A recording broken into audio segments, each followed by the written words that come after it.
अस्सलाम वालेकुम respected members, उम्मीद है सब खैर आफियत से होंगे। आज की इस वीडियो में हम देखेंगे कि स्टेकिंग किस तरह करते हैं, फ्री जोन स्टेकिंग क्या है, एक्सक्लूसिव स्टेकिंग क्या है, दोनों पे कितनी परसेंटेज में प्रॉफिट होता है। और मैं आपको जो है ना यहाँ पे लाइव स्टेकिंग करके दिखाऊंगा। तो आप देखें यहाँ पे जो बैलेंस शो हो रहा है ना वो $1350 हो रहा है। तो यहाँ पे आप देखेंगे कि जो है ना स्टेक वाला ऑप्शन ये नीचे दिया हुआ है, ये अर्न है, ये रिजर्वेशन है। तो मैं स्टेक वाले ऑप्शन पे क्लिक करता हूँ तो यहाँ पे हमारे पास तीन सेक्शन है, स्टेक, कलेक्शन और माई स्टेक। और यहाँ पे जब आप नीचे देखते हैं ना तो आपके पास दो जोन है, एक एक्सक्लूसिव जोन है और दूसरा फ्री जोन है। फ्री जोन का मैं आपको बता देता हूँ कि कोई भी पर्सन, उसका कोई भी लेवल है, लेवल 1 है, 2 है, 3 है, टीम है या नहीं है, आप ये फ्री जोन वाले स्टेकिंग कर सकते हैं, जो कि मिनिमम 3 दिन के लिए और मैक्सिमम 30 डेज के लिए होती है। और इनके दरमियान आप कोई भी दिन चाहे तो आप सिलेक्ट कर सकते हैं। और यहाँ पे परसेंटेज जो है ना वो थोड़ी सी कम होती है, यानी कि ये 1% है, ये 1.3% है और ये 1.5% है, क्योंकि यहाँ पे कोई रिक्वायरमेंट नहीं है मेंबर्स की।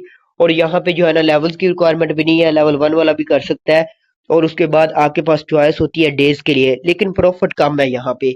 और यहाँ पे एक और चीज बताना चाहूंगा, यहाँ पे अगर ये देखे ना 1.5% लिखा हुआ है, अगर आप $1000 यहाँ पे स्टेक लगाते हैं फ्री जोन में तो आपको डेली के $15 जो है ना मिलते हैं, ठीक है, वो जो कि आपको मिलने ही मिलने हैं। और कुछ मेंबर्स पूछते हैं कि अगर हमारा बैलेंस कम रह जाए, यानी कि अगर 500 था, हमने स्टेकिंग कर ली है, बाकी जो है कम रह गया, तो क्या हमारा लेवल तो डाउन नहीं हो जाएगा या टीम रिवार्ड तो नहीं रुक जाएगा? तो टीम रिवार्ड आपको मिलता ही रहता है और आपका जो लेवल है ना वो भी मेंटेन रहता है, यानी कि आपका बैलेंस आपके अकाउंट में ही पड़ा है, बस वो स्टेकिंग पे लगा होता है। और उसके बाद हम यहाँ पे देख लेते हैं एक्सक्लूसिव जोन। एक्सक्लूसिव जोन में ना हमारे पास ये देखें लेवल 2 से 6 वाले ये कर सकते हैं सारी स्टेकिंग जितनी भी है ना। और यहाँ पे बैलेंस आपके सामने ये 200 से लेके 1000 है और 1.5%। यहाँ पे ये देखें 1.8% और ये देखें ये 2.1%। यहाँ पे सिर्फ पहले तीन जो है ना वो एक्टिव है, चौथा जो है ना वो अभी एक्टिव नहीं है, ना ही पांचवा एक्टिव है। और यहाँ पे रिक्वायरमेंट है, यहाँ पे ये इन्फो पे क्लिक करते हैं ना ये वाला, तो यहाँ पे वो बताता है कि ये जो 1 वाली वो बंदा कर सकता है जिसके ए पे 5 और बी और सी पे 10 मेंबर है, टोटल 15 मेंबर वाला। यहाँ पे क्लिक करें तो वो कहता है कि जिसके ए पे 10 और बी और सी पे 20 मेंबर हो, वो पर्सन जो है ना ये स्टेकिंग कर सकता है। तो मतलब यहाँ पे आपकी मेंबर्स की रिक्वायरमेंट होती है, तो मेंबर्स की रिक्वायरमेंट के अकॉर्डिंग पहले तीन कैटेगरीज में अगर आपके ए पे 15 और बी और सी पे 30 मेंबर है ना, तो आप ये थर्ड कर सकते हैं। फोर्थ जो है ना वो वैसे अभी ओपन ही नहीं है। तो अभी जो है ना बैलेंस के अकॉर्डिंग देखे ना तो हमारे पास जो बैलेंस है, और ये टू जो है ना एक्सक्लूसिव स्टेक टू मैं आपके सामने अभी लाइव करूंगा। तो गो टू स्टेक पे सिंपल क्लिक करना है और सबकी सेम है, चाहे फ्री वाला है चाहे एक्सक्लूसिव है, कोई भी कैटेगरी आपने सेलेक्ट कर ली है अपने बैलेंस के अकॉर्डिंग। यहाँ पे आने के बाद जो है ना यहाँ पे हमारा बैलेंस 1300 है, तो थोड़ा सा नीचे स्क्रॉल करना पड़ेगा। तो मैं यहाँ पे रैंडम कोई भी नंबर लिख देता हूँ, अब आप लिख भी सकते हैं, आप जैसे भी नीचे स्क्रॉल कर सकते हैं। इससे क्या होगा, थोड़ी सी आसानी हो जाएगी, ठीक है। ये देखिएगा मैंने 72 लिख के सर्च कर दिया है। और ये देखिए अब ना हमारे पास ये नीचे स्क्रॉल करते जाएंगे और देखिएगा ये 1700 से आ गया, हमने 1350 की रेंज में जाना है। तो थोड़ी सी स्क्रॉलिंग के बाद आप देख सकते हैं कि यहाँ पे जो है ना मेरे पास ये 1350 जो कि बैलेंस की रेंज है, यहाँ पे शो हो गया 1345, ठीक है। तो ये जो 72 है इससे आपने कंफ्यूज नहीं होना, ये आप वैसे ही रैंडम, मतलब फर्ज किया अगर पहली वहां पे एनएफटी 1600 की शो हो रही थी और इतना मेरा बैलेंस है तो मैं उसको बाय कर सकता था। तो अब जो है ना यहाँ पे मैं सिंपल इसको बाय पे क्लिक कर दूंगा। जैसे ही बाय पे क्लिक किया ना तो उसके बाद जो है ना हम चेक ऑर्डर पे क्लिक कर देते हैं। तो ये कलेक्शन वाले जो सेक्शन है ना, स्टेक से आगे इधर आ गया कलेक्शन में।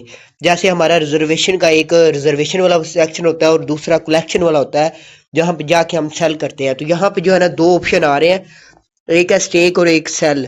तो हमने अभी स्टेक करनी है तो हम स्टेक पे क्लिक करेंगे और यहाँ पे पहले आपने 30 डेज सेलेक्ट करने हैं। यहाँ फ्री जोन में हमारे पास चॉइस थी, हम 3 से लेकर 30 तक कोई भी दिन सेलेक्ट कर सकते थे। यहाँ पे हमारे पास सिर्फ दो चॉइस है, एक 7 दिन वाली और दूसरी 30 डेज वाली।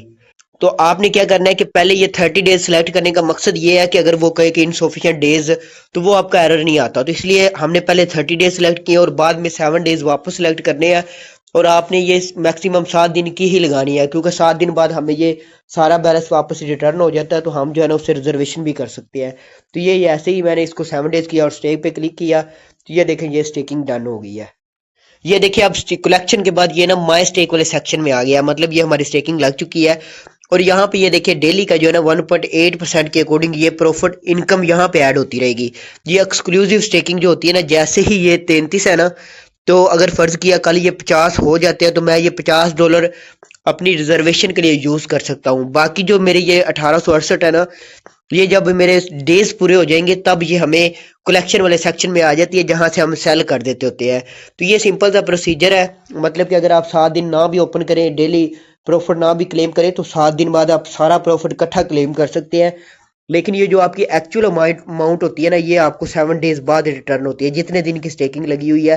प्रॉफिट जो है ना 50 हो तो आप उसको रिडीम कर सकते हैं। तो ये सिंपल सा प्रोसीजर था। अब आप यहाँ पे देख सकते हैं कि जब मैं इस वाले पेज पे आता हूँ, तो यहाँ पे हमारे पास ये 1350 था। अब क्योंकि हमने स्टेकिंग कर ली है, तो बाकी हमारे पास $5 रह गया है। तो अब ऐसा नहीं हुआ कि मेरा कोई लेवल डाउन हो गया या टीम रिवार्ड रुक गया, ऐसा कुछ भी नहीं होता, बस वो स्टेकिंग पे लग गया है।